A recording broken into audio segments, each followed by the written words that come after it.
Hello, I'm Luca De Giglio, and this is the Web3 in Travel podcast, where you can learn about crypto, blockchain, and how the new internet will change travel.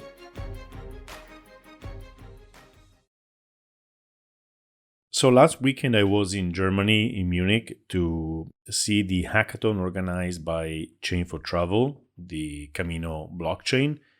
And it was really fun for me because, when I started looking at the intersection between travel and crypto in 2017, at the time there were just a couple of projects. There were Travala and Locktrip, which was called Blockchain at the time. And they were on the wake of the big ICO boom. So, every single industry in the world had some blockchain project, often which didn't make sense.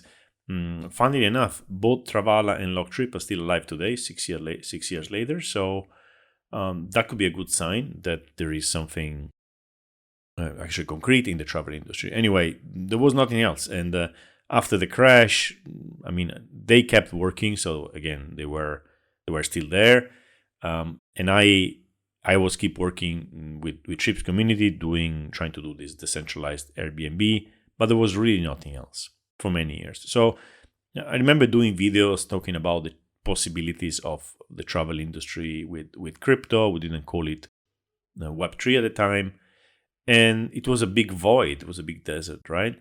And going physically to Germany and seeing groups of people trying to hack something related to crypto and travel was kind of the end of a cycle. It was kind of the validation of that initial idea.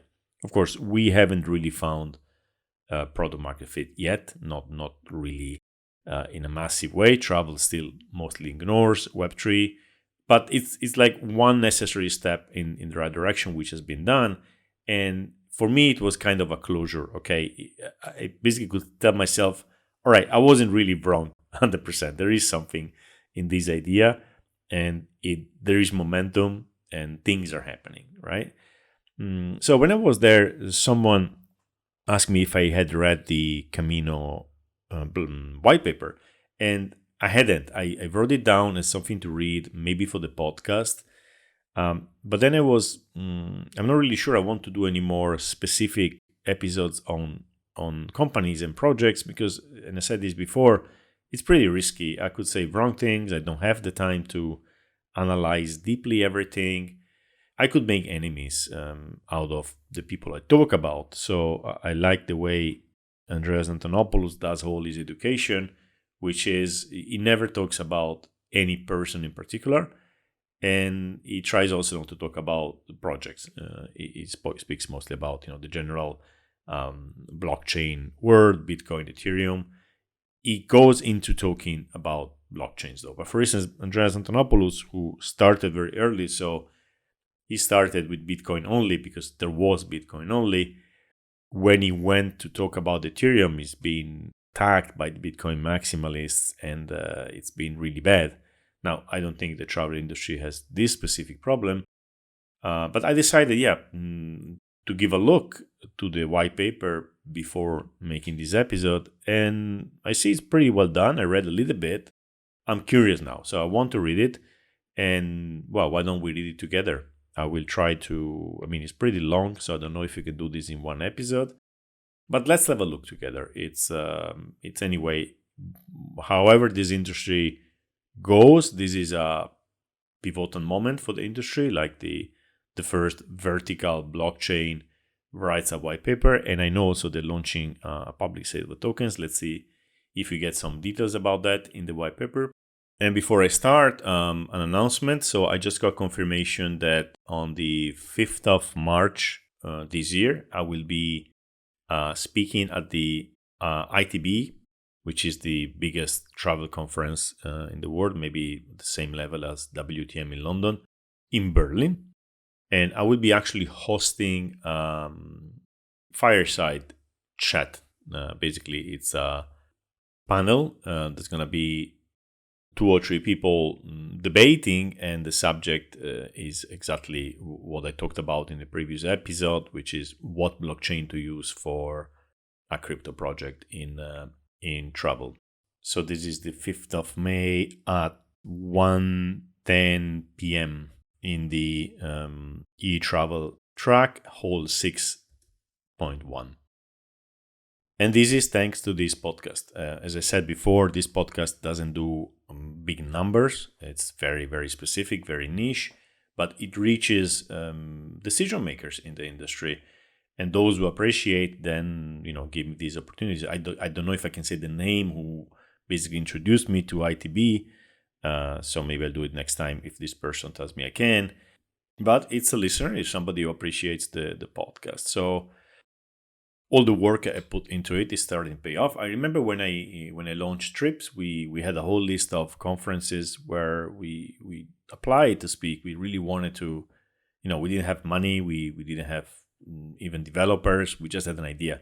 So we wanted to make some noise, and one of the ways was to try to speak at conferences, and nobody wanted us, nobody replied.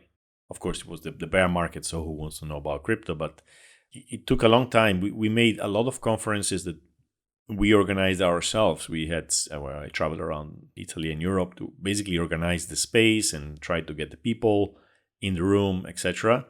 And only later we started being invited to conferences. But this one is the biggest one yet. ITB again and WTM are the biggest, at least in Europe. So it's a nice thing to have this chance. So thank you to ITB and to the person who introduced me. Okay, let's go to the white paper. So the Camino Network White Paper, January 2024, by the Camino Network Foundation. So we have a first element here. There's a foundation and not a company launching the white paper. The chapters are introduction, the Camino Network Foundation, the introduction to the Camino Network, tokenomics, vision, risks, security measures, etc. And that's it. All right, let's go. In the index, they explain all these technical things like ERC20, ERC721, etc. And let's go to introducing tomorrow's travel. So there's a first chapter in which they basically say that the travel industry, how big it is, etc. Let's go a bit more into detail. The current state of travel. Here they present the problems travel has. I'm going to just read the titles. So the supply chain is centralized and fragmented. We talked about this in the past. I come from the booking world. So Booking or Airbnb, all the information is in their own silos. They don't share it, or they share it a little bit. And so it's centralized and it's fragmented because everybody has different information, and nobody from outside, nobody can launch a startup which can leverage this information. Then slow time to market. So every time you have an idea for a startup, it takes, I'm not even reading, sorry, but I assume what they're saying. I'm not going to read the whole thing, it's too long, but I know these problems very well. So imagine you want to launch a startup, you have to make agreements with every single company you need information from, or you need to push information to, right? It's very slow. And I made this case a few times. It's like we think that the travel industry, like we think Airbnb and Booking are innovating, and they are not by any measure. They have innovated at the beginning. As they became so big, oligopolies basically, they don't need to innovate anymore. Actually, they are fine with it. They're printing money basically, right? So why innovate?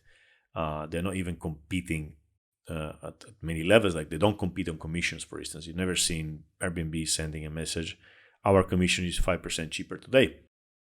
Book with us instead of booking.com, right? They don't do that.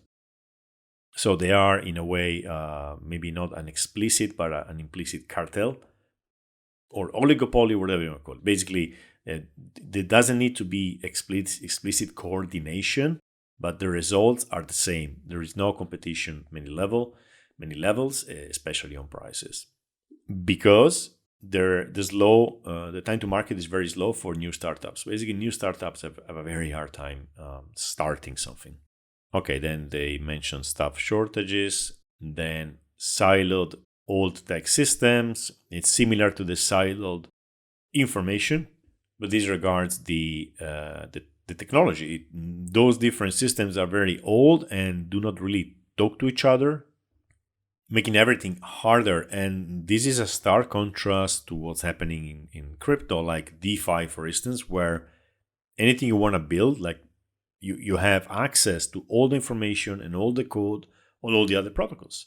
So launching a new product basically means getting Lego bricks from others, put them together, and maybe add something on top, and you have a new protocol, which nobody had done before. And innovation in this case is fantastic. And I made this argument in other places, especially in my book, which is unfortunately in Italian only, in which I said, how can you compete with an industry where anyone can reuse what the others have done, both the code and the information, while you are siloed, right? And one way to understand this is like, okay, Booking or Airbnb are paying the developers every single hour, and whatever they have to do it from the beginning. While in crypto, and so hopefully also in the Web3 travel industry, you just take what's out there and you put it together. A way to understand this is like, if you want to do in the future a decentralized Airbnb, which is my first dream, you won't need to build everything from the beginning. You take the reviews from one company, maybe trends. You take the booking engine from maybe the travel. You put everything together, right? And then you add on top maybe a better visual, better search, whatever you want to improve. Or you fork those projects, assuming they are open, right? That makes the whole industry go like 100 times faster than the big OTAs. And how can you beat that? That's basically the idea behind the whole open composable stack. All right, I'm never going to finish this white paper if I keep commenting all this stuff. Anyway, the next one is fraud and counterfeiting. Let me read a little bit. Fraud and scams in the tourism industry have multiplied. Stolen credit cards. Yeah, that's another thing. We discussed this in the past, right? So credit cards work perfectly. Why would we need crypto? Well, first of all, because most of the people in the world do not have crypto.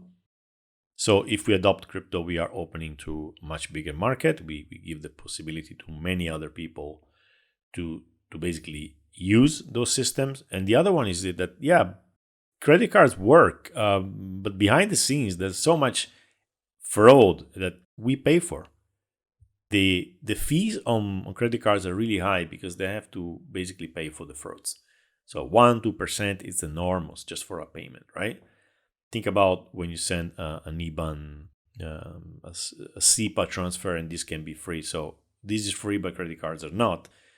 Well, credit cards are pretty old technology, which works because it had decades to work. That adaptation to the internet took a long time, and it kind of works. I mean, it works, but it's highly inefficient. If you take it from the point of view of crypto, right? We have a private key and a public key. So if I have to pay you some Bitcoin or some USDT, USDC, whatever, I have the private key, which I don't give you. I send you the money, sign it with my private key, and you get the money. You never see my private key. When you go to pay with a credit card, you go on booking.com and you put your credit card, right? First of all, something which not many people know is that number doesn't go to booking only. It goes to the hotel, it goes to the vacation rental. And they have your credit card number, your name, your CVV, they have everything. So you're giving them basically your private key, right? And somebody's storing this.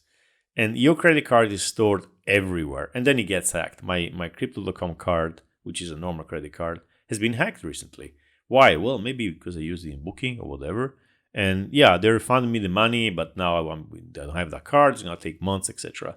These cost money, right? I share, every time I use my credit card, I'm sharing my private key, which is the credit card number, CVV, and expiration date with somebody. And you can understand that could have made sense maybe in the past, but I can't have my card in so many databases when we know the databases get leaked all the time. It's just very inefficient. So it works, but we spend a lot of money to keep it working. Crypto is like 100 times better in this sense. it's native of the internet. So I guess this is what they mean when they said fraud and counterfeiting. With crypto, it's just in many ways better. Every way better? No. The fact that you have your private key, you need to keep it secure is not that obvious, but let's don't go too deep into this again. Sustainability. Oh, that's interesting. I never thought about that. Tourism contributed roughly 11% of global greenhouse gases emissions. Consumers are also increasingly sensitive to these issues. The travel companies are not transparent about the environmental impact and not strengthening their sustainability efforts. So, okay, I guess this means blockchains are transparent. So when you book something through a blockchain, you are going to have a better view of how sustainable it is. I don't know. I mean, first of all, if you want to be sustainable, maybe you shouldn't travel. Travel is like, especially for leisure, right? Stay home. Travel it's really impacting whatever you do. You're gonna move. You're gonna use energy, etc. If you really, are worried about that, maybe don't take that holiday. Do something else, or go closer to home. But then there's sustainability has to be there, right? We have to say we are sustainable. It's a whole. I don't like this. I mean, you go to conferences in travel, everybody's talking about sustainability. I don't know. I just think there's a lot of greenwashing around that. Not specifically this white paper, but the whole idea of sustainability in travel. Until I see that, okay, you give me an option to actually, have less impact, and don't even tell me about this buying carbon credits. The whole thing is gamed. But I don't know it very well. But I just don't know. Instinctively, I don't trust these things. Anyway, let's go ahead. You need to have sustainability in a white paper today, I guess. All right. Then there is a message from Thomas Stirniman, chairman of the council. I suppose the council being the foundation, who says basically the vision is to create standards and stop with this fragmentation and give access to anyone to. Let me read it. We aim to equip travel companies of all sizes worldwide, from industry giants to local tour guides, with equal access to advanced digital technologies like peer-to-peer messaging, seamless connectivity, data encryption, cross-border transactions, micropayments, and many others. We are committed to turning a highly fragmented travel industry into a united, community-driven ecosystem powered by the Camino network. And if travel had one database, one shared database where everything is there, that would be incredible. That would change completely how the travel industry works. Now, you may wonder, why hasn't this happened? Is not everybody going to profit from that? Well, that's the problem. Big companies who are printing money, basically, would lose their advantage in sharing all the data they have. So, again, why do we have silos? Well, we have silos because companies want silos. They collect information, they collect data, and they keep it for themselves, and they profit out of this data. Why give it out? It's the classic conundrum of we would all better be off if data was shared, maybe in the long term. But the big one says, no, I'm well, thank you, I'm perfectly fine, and it costs me a lot of money to get this data. Why should I give it out, right? So this is something which needs probably to come from outside, people who have not vested interest in that data, or from below, people who don't have data, but together they can coordinate and become bigger than these big corporations.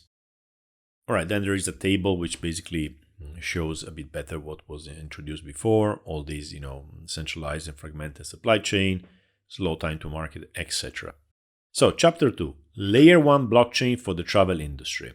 Project background. Let's read it. Ralph Uzbek, CEO of Chain for Travel AG, Thomas Stirniman, Council Chairman of the Camino Network Foundation, and Pablo Castillo, CTO of Chain for Travel AG. I only know Pablo personally, and I saw him in Munich too. Collectively have decades of experience as serial founders and high-level executives in the travel and tech sector.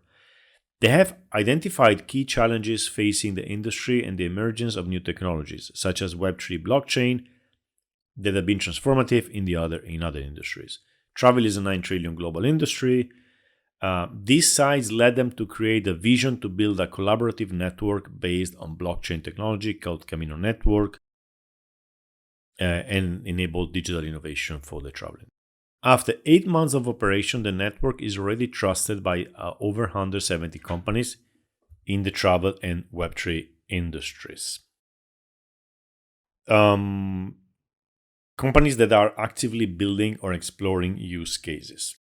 To carry out the development and implementation of the network, they decided to incorporate a Swiss company limited by shares in December 2021 called Chain for Travel AG.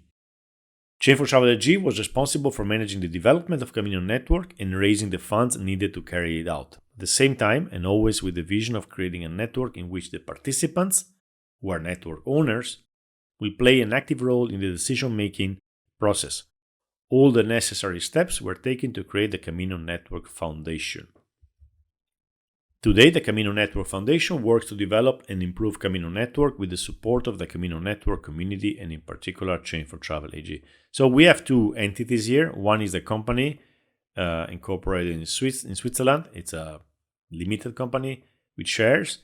And then there is the Camino Network Foundation. So for instance, Ethereum did the same thing in Switzerland, in Zug. That's where they launched their foundation. And it is today, I think it's the Ethereum Foundation. Yeah, I think it's the same thing.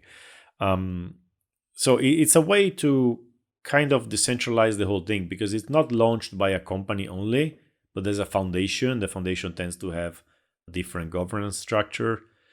But yeah, let's not get there. Anyway, so users of Camino Network. We have travel service providers and travel tech companies. On top of that, we have the developers, the experts, and the authorities, and the destinations. And on top of that, we have the analytic professionals, AI experts, travelers, content creators, and brand advocates. Let me read what they say because I don't understand too much this. So Camino Network is transforming into a multifaceted platform, attracting various participants, blah, blah, blah. Okay. Wow, okay, we're going to skip this one. The Camino Network Foundation. Okay, let's see what they say. The Camino Network Foundation is an independent, non-profit, so that's the point, right? It's non-profit. But the company is usually for profit. Always for profit. Under Swiss law on May 15, 2003, which is registered office, in Zug. The foundation is committed to bringing mainstream scalability and convenience to the development of Camino Network, which is operated by key market participants in the travel industry. Vision, enhancing travel technology for all. So we have this kind of democratization of the travel technology. And the mission is developing the Web3 open source travel ecosystem. Open source, okay. I think that's the first time I've heard it in the white paper. So we can assume that the Camino blockchain is actually open source. The Camino network, the blockchain has been actually forked from an open source of Avalanche. So from Avalanche, which is open source. So they are kind of keeping that. I think you have to do that. Depends on the license, but most of the times, if you fork something open, you keep it open. All right, let's see how the foundation is governed. So the governance, right? So the council consists of a minimum of 3 members who act voluntarily. The current members of the Council of the Camino Network, acting jointly for a term of 2 years, are Mr. Stirniman, Piotr Wojtowicz, who is the secretary and member of the council, and Benjamin Usinger, member of the council. So we have 3 people governing the foundation. According to the statutes, the Council of the Camino Network Foundation has the irrevocable functions to regulate the right of signature and representation of the Camino Network Foundation, to elect and appoint the board of directors, including the election of a chairman and a secretary. Okay, this is all a bit bureaucratic. In addition, the Camino Network Foundation is responsible for managing the development and growth of Camino Network by taking all necessary management decisions. The Camino Network Foundation Council also ensures that all the funds are used correctly and follow the roadmap. The use of funds is always specified in the report, which is published every 6 months. The Camino Network Foundation will rely on the consortium of network participants. These are probably the validators, people who actually are staking money in the network, kind of the nodes, right? So it will rely on the participants in the development of its activities, asking for their vote in some decisions. See page 14. Considering the Camino Network was created for these participants and that their interests and or opinions are particularly relevant for the Camino Network Foundation. So it's a governing body which is not acting for profit. So it's not trying to maximize the profit of the chain. It's probably trying to maximize the quality and the need, the utility of the chain, and it has this structure in which it asks for vote from the validator. So that's interesting. I am myself a foundation member, director of the Origin Protocol Singapore Foundation. Origin Protocol is a startup. Well, not anymore, I guess, since 2018, working in NFTs and DeFi. We started at the beginning with chips because they were working on marketplaces. But yeah, so I kind of have a bit of experience in this thing. So, introduction to Camino Network. Let's go to the technical aspects. Okay, Camino Network is backed by an open source, public and permissioned blockchain-based framework developed to meet the needs of the industry. Okay, open source. Okay, as I was saying, they forked Avalanche. Public, it means we can read what's happening. So I suppose there is a scan reader like Etherscan, blockchain scanner, or what you call those. And permissioned blockchain. So careful, permissioned meaning not permissionless. You may argue that blockchain cannot be permissioned, but yeah, I mean, it's a philosophical question. So it's permissioned. You cannot use it unless they want you to use it. And the idea for them is to say only if you are part of the travel industry, only if you are legitimate, you can use it. So we don't want, random people from North Korea getting into this, whatever. Okay, so that's an important part. Let's go ahead. Operated by a consortium of validators who are rewarded for jointly running. These networks implements a fast and efficient layer 1 blockchain capable of representing on-chain touristic assets, enabling business-to-business, consumer-to-business, and even consumer-to-consumer transactions and payments. Camino Network is augmented by search capabilities, making it capable of supporting the traffic generated by the travel industry, where major players collectively generate billions of searches per day. Of course, the billions of searches per day are not on Camino, are in the travel industry. Furthermore, it enables the porting of ex novo building of dApps on this environment with the minimal effort, thanks to the EVM. So basically, if you have a dApp on another chain, you can easily bring it here because it's the same standard. All right, so a few comments on this because there are some interesting aspects here. And I don't know the details. I would like to know more in the future. If they allow, in some way, the blockchain is more friendly to travel-specific, I was going to say fundamentals, but it's primitives, right? So if it's much easier to do things which are travel-related rather than other blockchains, that's an advantage. What could it be? I don't know. Search. They say the Camino network is augmented with search capabilities. Does this mean that it's easier to perform search on Camino rather than on Polygon? If yes, that's a big thing because search is very important in travel. Does it play with the same concept as data availability on other chains like Celestia on Ethereum? Maybe. So these are just questions I'm asking now because they are very interesting. But in general, it's a good thing if we have a specific chain which allows for travel-related functions to work better at the primitive level, at the protocol level, right? But I'm not sure. how they would do that, because they forked Avalanche. Did they change it to make it more travel friendly? I don't know. That's a question I'm launching out there, and I hope I can answer. I can get some answers sometime, maybe talking to them directly. Let's go to the consensus protocol. Okay, it's a proof of stake and authority. Okay, proof of stake and authority. POSA, not POS. It's proof of stake like in Ethereum. There's also the authority. It's not the first time I've heard this concept. A couple of years ago, I was in Bali and I met this Italian guy who launched a blockchain. What was the name of the blockchain? Can't remember, but it's never really gone into big production. But they were talking about proof of authority as an interesting part of the consensus. So it's not something new, which is a good thing. All right, so proof of stake. I have questions on proof of stake, to be honest. From what I know, you become a Camino validator. Maybe I should put these questions at the end, but then I forget. And let me put it out there. So you become a validator when you buy some tokens and you stake them. So you have money out there and you don't want to make wrong things in your validation. You don't want to validate wrong transactions.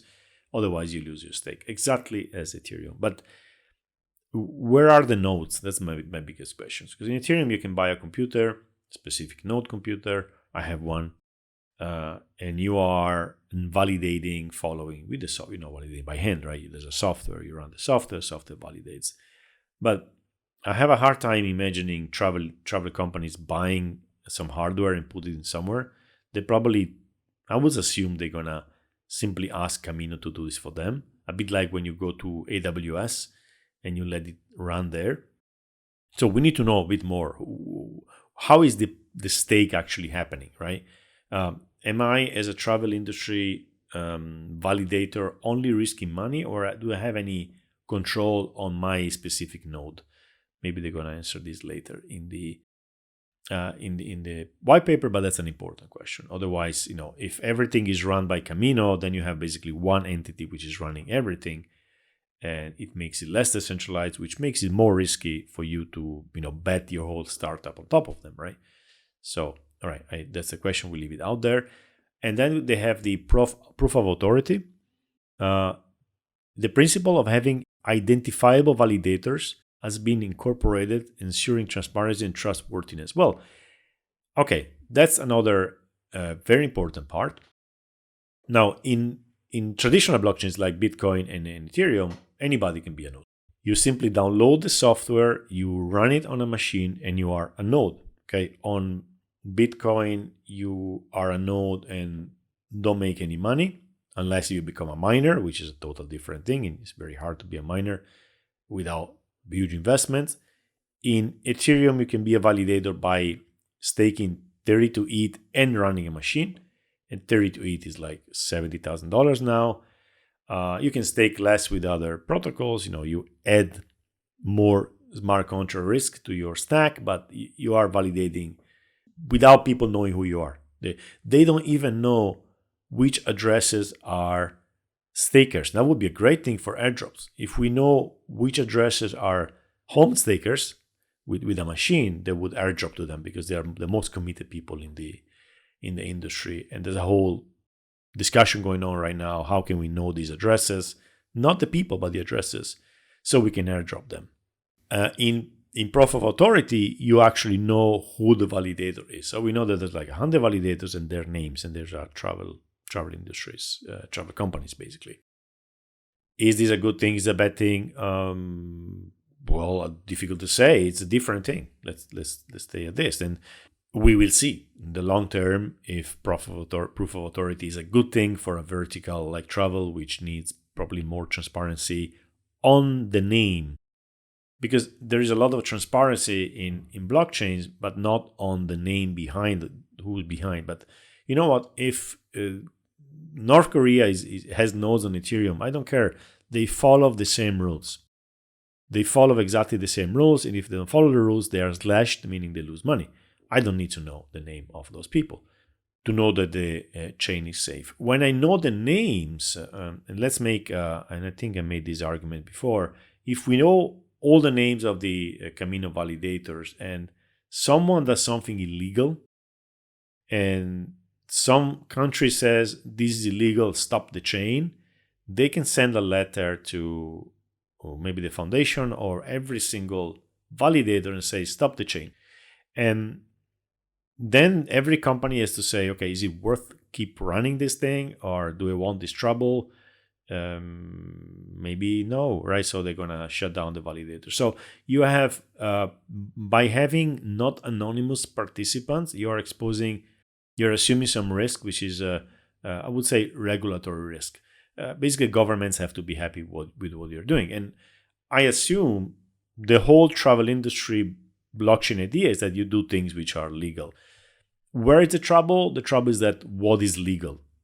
What is legal? There is no one government and one world rule. There's over 200 countries. I made this argument before, I know, but like it's illegal to sell Bibles in North Korea. What if you are selling Bibles? I don't know. That's a travel industry thing. You don't sell Bibles, but what if you do something like, okay, gay travel, right? You do gay travel. And then the Saudi Arabia government says somebody is booking gay travel here through your blockchain, stop your blockchain. You know what I'm saying, right? So there's the anonymity makes the censorship resistance much higher. And companies are very sensitive to this, right? You don't want legal trouble. Am I running a node? Yeah, okay, stop running a node. Who cares, right?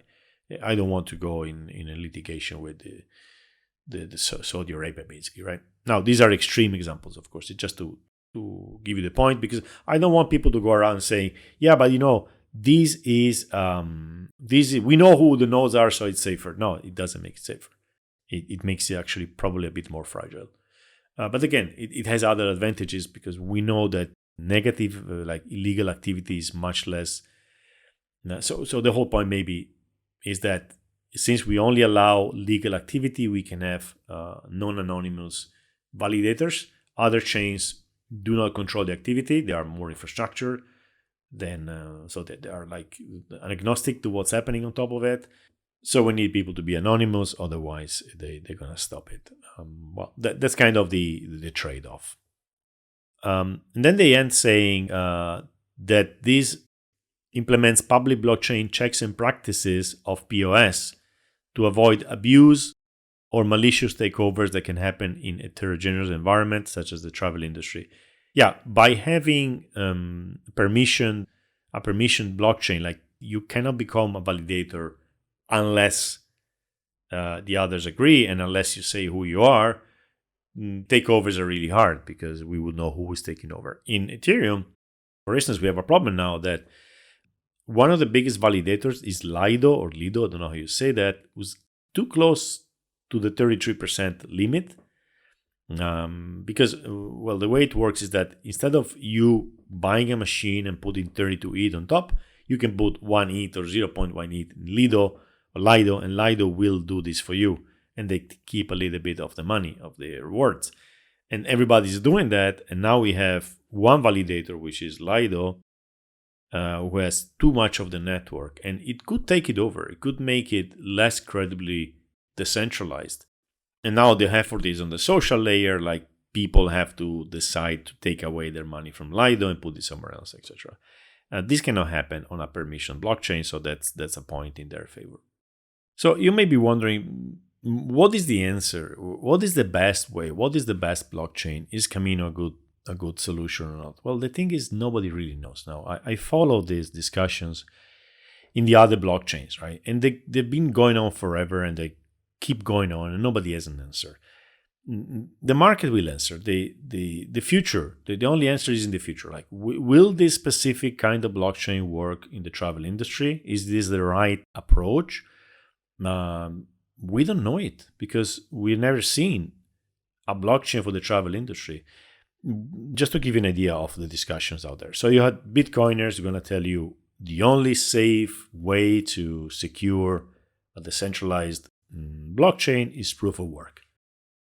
Because proof of work is spending actual money. So when you are not being an honest node, you lose money if because you're going to be kicked out.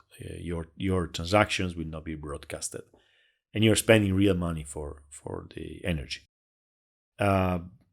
proof of stake proponents, Ethereum and others, are going to tell you, no, it's actually better with the proof of stake because it's okay. Of course, first of all, it's not environmentally damaging, and then Bitcoin will say, no, actually, Bitcoin is helping to keep the grid and actually is good for the environment, but it's not a discussion. And the money which is securing Ethereum is much more than the money which is securing Bitcoin. And then Solana will come and say a monolithic blockchain is better because everything is there, while Ethereum will say, no, modular is better. You separate all the concerns.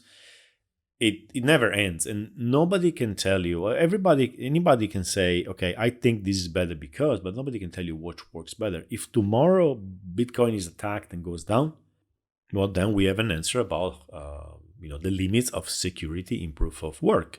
If Ethereum gets co-opted by Lido and others, then we see that there's a problem with proof of stake. We knew about this problem. We didn't know at the practical level how big the problem was, right? If instead we managed to say, okay, so the people take the money out away from Lido and move it to other smaller validators called minority validators, then the problem has been solved. Nobody really knows. So let's see how this goes. Key features of proof of stake authority: speed. So they have sub-second immutable finality. Whoa, this is good.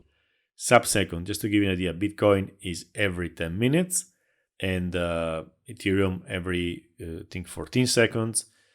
Others are much faster. Solana is much faster, for instance. And we're talking about sub-second, less than a second. So this is really, really fast. Scalability. It supports a high network throughput with minimal latency. So this is how many transactions they can have per second. This is the big, number which always goes around. Bitcoin has a certain number, Ethereum has a higher number, and Camino presumably has even a higher number. Energy efficiency, okay, this is, it's not proof of work, so it's energy efficient. Adaptive security. The protocol is resilient against a multitude of attacks, such as Sybil attacks, DDoS attack, and collusion attacks, thanks to its probabilistic nature. Even under adversarial conditions, consensus leans towards the desired state. Okay, let's read what they say under. The term probabilistic nature refers to a characteristic of the system in which decisions and outcomes are not determined by the fixed rules or certainty, but rather rely on probability or chances. In this context, the protocol assesses various possible outcomes and their likelihood when making decisions, allowing it to adapt to changing conditions and remain resilient even in the presence of adversarial attacks factors. So what are adversarial attacks? So Sybil attacks means people connecting with many times with different, the same person pretending to be different people. DDoS is denial of service attack, is when many computers connect to the same thing and this thing goes down, basically usually a server. All right, so basically these four properties, which are speed, scalability, energy efficiency, and adaptive securities, are basically inherited from Avalanche. If you go to the Avalanche documentation, you have the exact same explanation. The words are just slightly changed, but of course it's a fork, and that's how it's supposed to be. Then they go on to explain a bit more in detail the proof of stake and authority system. Maybe we can skip this. It's basically the Avalanche snowball algorithm, which affirms to have some advantages over other systems. The interesting part is the last paragraph. The democracy of the system is further amplified by the fact that participants are requested to be known entities and to bond, which basically means stake, an equal amount to validate. So every company puts the same amount of staking. Big corporations and small operators, they put the same amount of money. So they put the equal amount, and so they are rewarded equally. Hence, enforcing attribution of action and avoiding the ecosystem leaning towards oligopoly or formation of sub-alliances among validators. So what can happen again in Ethereum, for instance, which is proof of stake only and not authority because it's anonymous. is that you could have people behind the scenes holding 70% of the coins and then deciding to, change the chain basically, or change it, refuse some transactions, etc. And that's a good point. And or formation of sub alliances among validators. Okay, I'm not sure about this one. So if there's a majority of validators in Camino who make they collude to do something, even if they are known, could they be stopped? I don't know, but the fact that they are known makes it much harder. You just need one person to say that something fishy is going on, and they will probably be stopped. So I don't know. It's something I've never really looked into, these permission blockchains. There have been attempts of permission blockchains in the past. They haven't succeeded. The rationale is that it's like the internet. The internet came out. After a while, after a long time, corporations became interested, but they said we cannot have something with anonymous users. We need known users. We cannot allow some kind of content. Let's do the intranet. So an internet inside, a closed internet, which could be the internet of the company, or something like AOL, which was like a whole big internet, but content was basically filtered. And they died out because the internet is by definition permissionless. And if you make it not permissionless, maybe you're killing its soul. But maybe it's not that philosophical. It's like, if it's permissioned, how can I trust to launch a company on top of something which is permissioned by somebody? And who is this somebody, right? Is it the same for blockchains? Well, maybe not, because they are, even if permissioned, they have a whole decentralization strategy. So again, we don't know. We will see. So then they talk about KYC and KYB, meaning KYC is know your customer and KYB is know your business. Basically, before you can do anything on the chain, or maybe not anything, but being a validator and being a developer, for sure, this I know, you need to basically confirm who you are. And that should make the whole thing much safer. Maybe, I don't know. I would say yes. At the same time, it may make innovation much harder, because I need to be, first of all, there are many developers that don't want to be identified, or still it's a friction point, right? You have to do the KYB or the KYC. Let's see the advantages. So KYB, KYC reinforces trust by authenticating. Okay, we trust it more because we know the people. Now, this is a very, but let me talk about this at the end. But basically the idea that because I know people, I can trust them more. Now, let's talk about it now, because then I forget. This concept that if I see you in your face, I can trust you more, rather than I don't see you in your face and I don't trust you. It comes from the real world, right?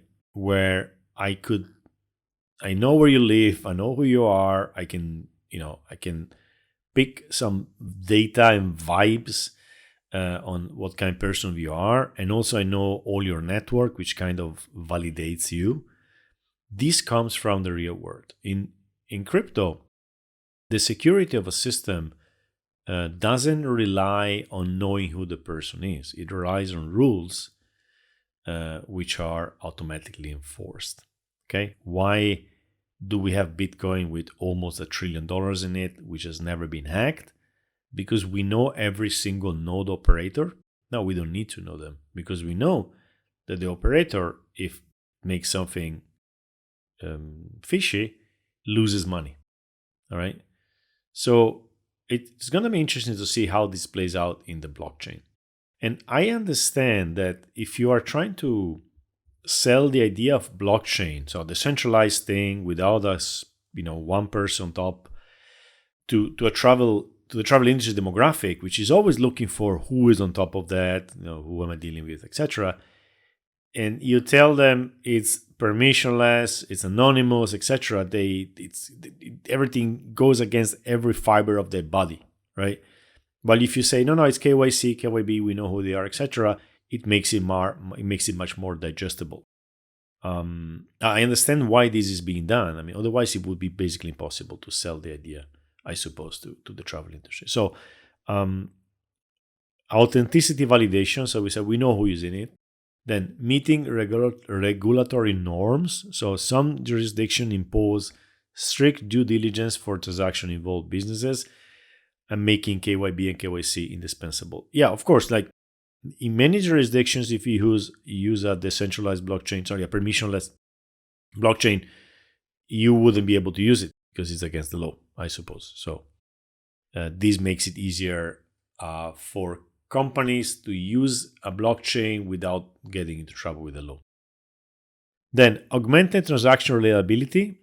Camino network users can complete transactions such as hotel bookings with confidence, knowing that the recipient's wallet is KYB, KYC verified. Okay, again, I book an hotel and I'm sending money. I know that on the other end, there is somebody which is being verified. Then elevated B2B exchange efficiency. It simplifies the due diligence process. Yeah, okay. It's been verified at the source. All right. As I was saying, we will see. We will see if this brings more advantages or disadvantages. So more on this. How the process is the classic KYC process. Like like when you open a financial app, fintech app. KYB is more like when you validate a company. Probably have to send a few papers.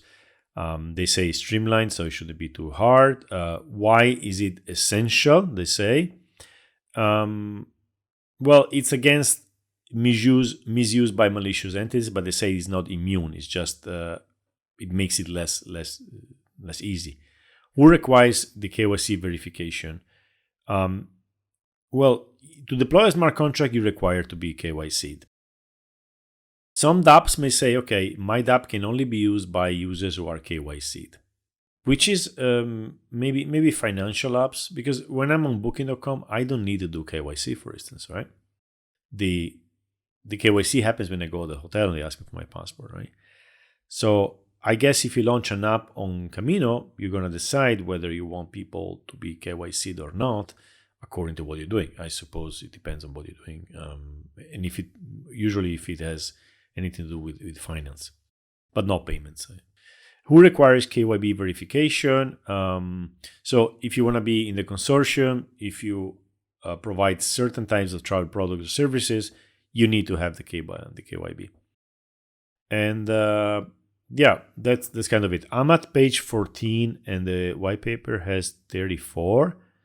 So I'm going to stop here because it's an hour already. And I may continue in another podcast episode or not. In that case, just go and read it. It's out there. And all right, that's the end of this first analysis. Before we go, I want to make another announcement that the Web3 in Travel DAO, which is basically the entity which organizes the conferences, we did the one in Barcelona the last year and the one in Porto the year before, has voted and accepted our proposal to have the next conference in Italy, in the Umbria region, in a castle. This is going to be on the 3rd and the 4th of September 2024. It may be a bit early, you may be still in the holiday mood, but you can have holiday there. It's a beautiful castle, you can come earlier, you can leave later, you can go to Florence, which is not far, you can go to Rome, which is not far. So that's the announcement. We haven't yet started selling tickets, we haven't yet started accepting speakers. By the way, since it's a DAO, many decisions will be taken by the DAO. The first one was actually to accept the location, and I'm excited about the speaker acceptance. So people will apply to speak there, and the DAO will decide. We have this voting system on Snapshot. People who helped last year have NFTs, and these NFTs give them votes. So people who help more have more NFTs, maybe 3. People who help less, they have 1 NFT, etc. So there's going to be a first, I think one of the first experiments, for sure in travel is the first travel conference managed by a DAO. And I'm going to keep you informed in the podcast too. So 3 and 4 September, 2024, Italy, Umbria. Check the website web3intravel.com for a bit more details. And it's going to be fun.